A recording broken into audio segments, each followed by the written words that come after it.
So I have this question come up a lot, but this came up yesterday. I'm just going to go ahead and finish answering it today.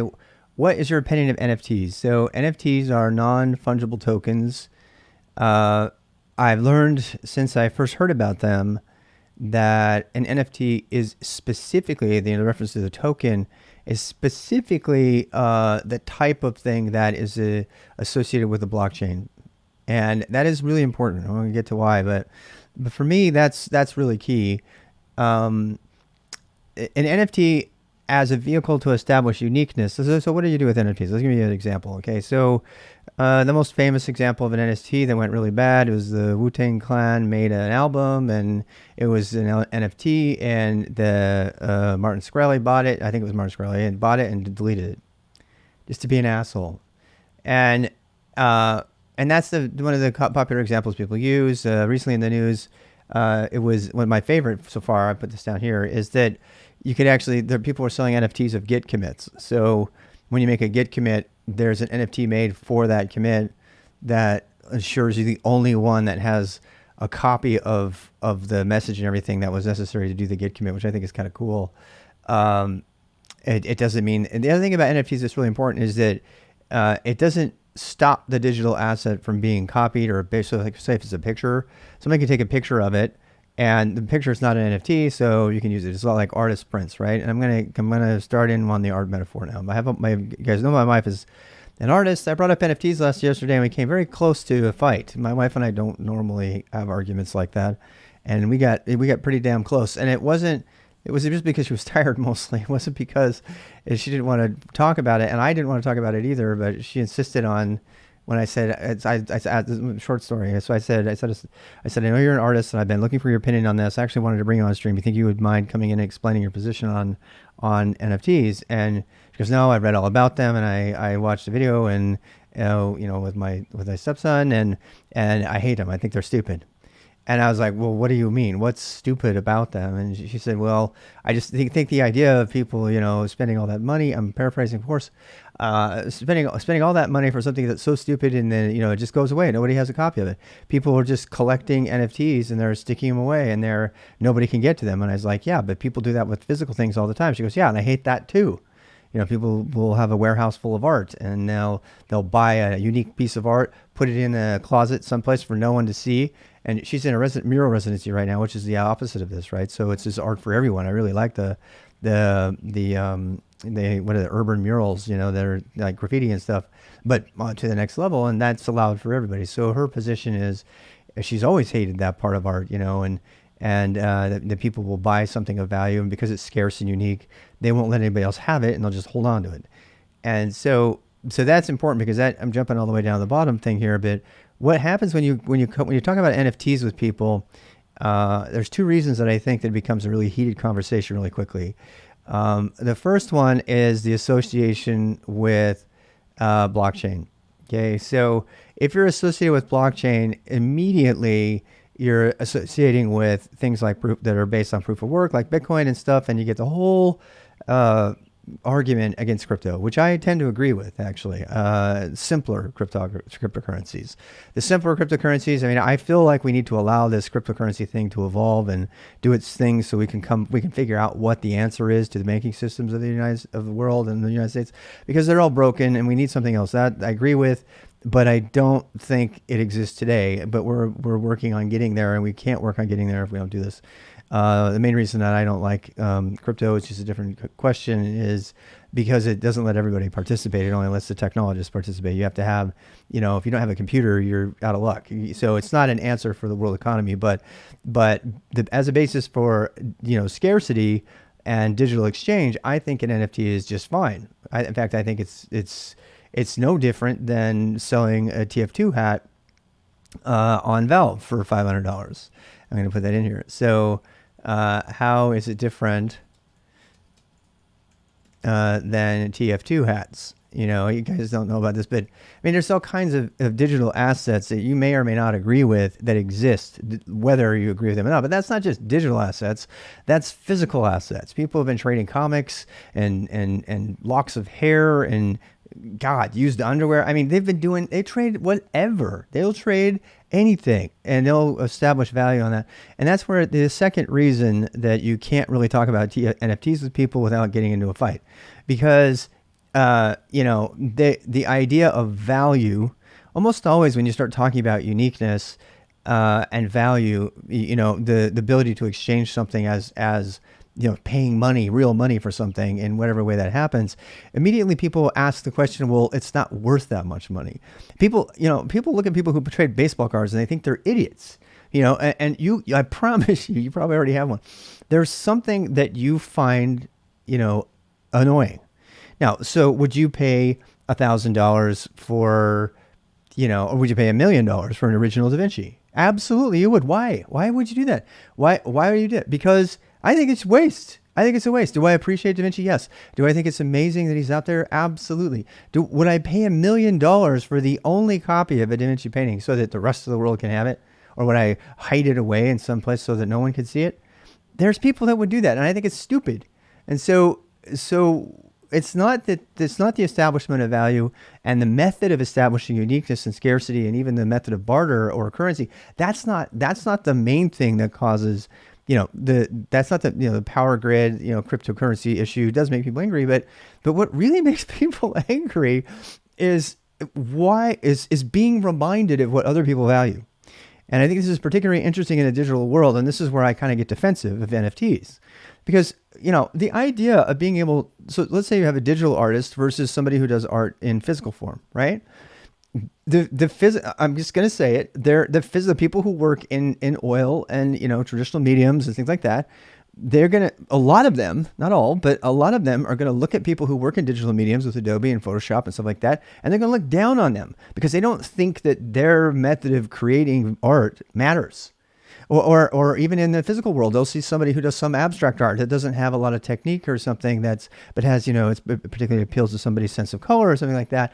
And they'll go on and do it, and they'll have to just walk right past it because it's not their thing. And if they're an artist, they just like to look down at it. We do, every one of us does this with something. We all do. You're all pedantic and sort of, high and mighty about something. If you dig deep enough, you'll find that there's something in your personality that does it. For me, when I walk through an art gallery, which we're going to do probably this weekend again, there's certain art that I can't get into it. I'll sit in front of it for a long time to try to figure out why it speaks to me. And my wife, she'll sit in front of something and she'll spend more time there. And we just made an agreement this morning over coffee, totally amicably, and we were not fighting or anything. And we said, because I'm trying to decide whether I can take y'all with me when I go streaming and through the art galleries, and I can do like the Ferris Bueller thing and stand in front of art and listen to music and blah blah blah and maybe cook. And being in an art museum is a very personal experience for my wife and for me, frankly, because I really get into the art. I let myself kind of get immersed in the art. I love it. And but if we're in front of the same painting, we have radically different opinions about it. And those opinions aren't right or wrong. It's art. This is about art. This is about taste and opinion. And you're not a bad person if you can't recognize the brush technique in a particular painting that doesn't strike you because the subject matter is just so offensive you can't even watch it, and it's meant to be offensive, or the subject matter is just boring. And but it's, oh my God, the use of color and the way to. So it's the same way my wife told me. She's the same with movies. Her brother was formerly a cinematographer, and he got really into film, and so he goes to movies and he like looks at everything. He looks at how the scenes are being laid out and everything, and she's like, "Oh, it's a good movie. It was a nice ride, right?" So, this is all the reason NFTs are so problematic when we talk about them is because, one, they're associated with cryptocurrency, which is already controversial, and two, because we're having a conversation about what really matters value-wise. And I like the fact that NFTs are allowing, I actually think this is fine, and this is where my wife and I strongly disagree. I think artificial scarcity is absolutely okay. And in the digital world, I produce a lot of digital assets, code and things, right? I would pay money. I would pay money for the file that had the original assembly code in it for Unix. I would pay a lot of money for that. I would. If I could get the original file that was written by whoever, or files The original source code. I'm talking the original source code, not some copy of the source code. I want the actual file that's been checksummed and it's been ensured to have been the only digital asset that was used to create Unix. That file would be worth millions of dollars. And I would pay as much as I could manage to get it. Why? Because at that value, my wife brought up the point that the things that we value, like in this sense, largely are a statement of community, and humans are attracted to community. We want to bond with our community, so we tend to value things and want to possess things that are in, that help us be a part of that community. I don't think that's always the truth. I don't think people that buy Star Wars figures want to be a part of the Star Wars community. They have a lot of positive association with those figures for some reason, and they just want them, just makes them happy. And I don't see there's a problem with that. There's not a problem with that. Why is there a problem with that? There's a problem. Because it's going to take out no. I do think it's important though, so that this, and I'll put this on the last point here. I think that NFTs have really brought focus on crypto issues, on cryptocurrency issues. So there's a lot of people who did not care about talking about crypto, and all of a sudden everybody's talking about NFTs. I just think this is really funny because I've run into at least one person on a stream anyway who was really into this whole NFT conversation, but really had no interest in the cryptocurrency thing. Or suddenly, I actually read one person on Twitter, which I will not, it's very, you would know the person. They're big time in cloud native. And they were going off on NFTs. And then they started saying, wow, now I realize I really hate cryptocurrency and everything they're all about and everything. And so the NFT question has actually, for better or worse, whatever reason they've come to hate them, they've taken on this persona or of like hating crypto too for all the same reasons. So I don't think a lot of these people, they didn't really look at the crypto issue, and they're just repeating the same thing that I did. They're not thinking about what if everybody did it. They're not thinking about money. Where does this come from? The power grid. And what if, they're not thinking about all these things. So they're trotting out all the kind of tired issues that we've already talked about with crypto, that we already had, that people have already established positions on. And to them, it's a whole new conversation because they didn't really look into it deep enough until NFTs came around. So for better or worse, NFTs have given crypto and blockchain technologies and things like that some new life among mainstream people, because now it seems like more and more mainstream people have an opinion on NFTs where they didn't, including my artist wife. She's got a very strong opinion about NFTs. She's like, no, they're stupid. That's exact words. I couldn't get her to elaborate. I was like, what do you mean? Do you think they're stupid because they create uniqueness? I think they're stupid because, and I had to really dig, and that's what got us into the fight. And I wasn't trying to prove her wrong or anything. I was trying to understand what she meant. What do you mean by they're stupid? And it turned out that the idea of paying that much money to make one thing, scarce that could be hidden away from everybody else that's the thing in the art world that she really hates as well. She thinks everybody should have art. And then, but as a devil's advocate, which is the wrong thing to do, I asked, well, you realize your entire financial career is based on this. And I'm going to look, people, if you're an artist, like it or hate it, you are making money off of producing unique items. If you're producing items and then there's a print, fine. You charge more for the prints than you would for the general copy. If you release the entire thing as Creative Commons, you don't make any money. So it's kind of interesting. And you think about it too, coding too, right? If you write unique code and you don't release it to the world, then yeah, you can make money on that, proprietary, right? But I believe it's a little disingenuous to suggest that you hate somebody else establishing artificial scarcity in order to make money off of something that they value and they know other people value, while at the same time that's exactly what you do every day for work. I mean, particularly if you're an artist. I mean, because if you're an artist, you're making unique works of art that no one can reproduce and make value on in its original form by default. When you make a piece of art, unless you're like stamping out a bunch of them, it doesn't matter because each one is unique. The reason you get so much extra money for that is because every single one was handmade. Handmade, right? If it's handmade, it's got some certain uniqueness about it. It's the uniqueness that gives it additional value. And that's fine. That's fine. That's totally fine. That's the way it should be. But why can't anybody else participate in the making unique value thing? Why can't people who produce digital assets decide for themselves that that one Fortnite outfit is worth a ton and no one else is ever going to have it except for me? Why can't that be okay?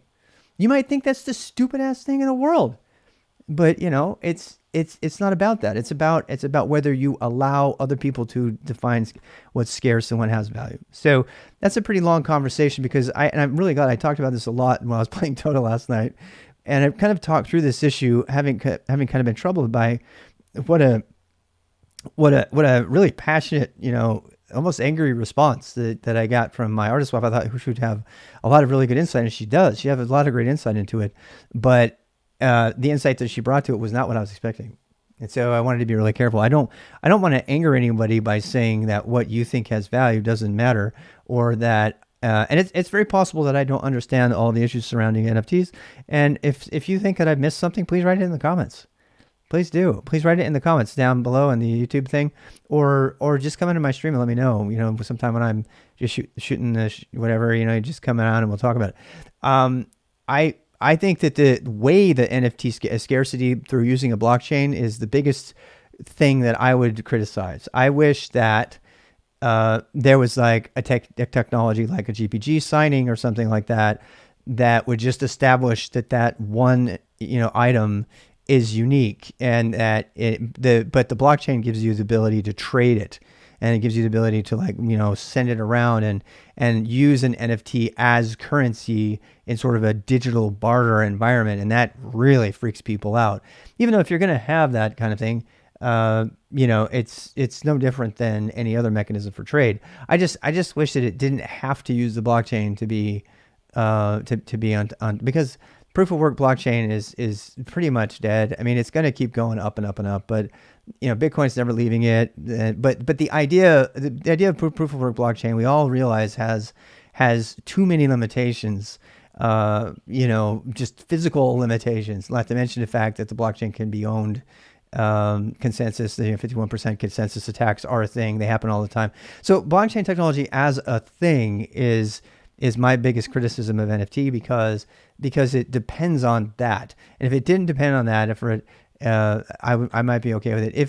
If we could figure out how to do, like an Ethereum based proof of stake, which I haven't done yet, maybe it would be okay. Maybe it would be fun, but we'll figure it out. But the idea of allowing, people to establish a tradable, unique, digital asset is 100% okay. And I think we should pursue ways to do that rather than stop them from happening, because it's a part of who we are. I mean, we will find a unique rock and we'll trade that rock for another better unique rock. That's just what we do. And I don't know that that's a bad thing. There's a lot of people last night when I was talking about this who said that the very idea of scarcity is evil and that we should not seek to promote anything that promotes that. And I don't agree with that. So there, that's all I have to say about that one.